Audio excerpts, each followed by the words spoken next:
Hey guys, wanted to show some of the details of our Transit mattress. It is 5 inches thick. It's got 4 layers of foam on the inside. The bottom layers are a little stiffer, top layer is a little bit softer, so it's a good medium firm. It's kind of how we describe it. It's supportive, but it also is really cozy. It is 74 inches long. It's 65 inches wide. It fits at variable heights of your mattress, but just make sure you measure between your walls. Sometimes if you get high, it can be a little snug, or if you get low, you'll have a little gap. It's kind of a happy medium between those two. It's broken up into 3 pieces, the same way that our bed system is. So if you're running sideways, this 3rd piece here unzips and you can just leave it off.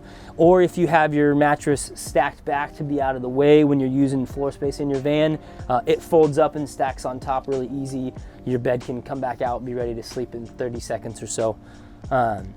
The slip covers on this, they all unzip from each other. They unzip off the foam. You can throw them in the washing machine. They are all waterproof. The fabric's all waterproof and the seams are all taped.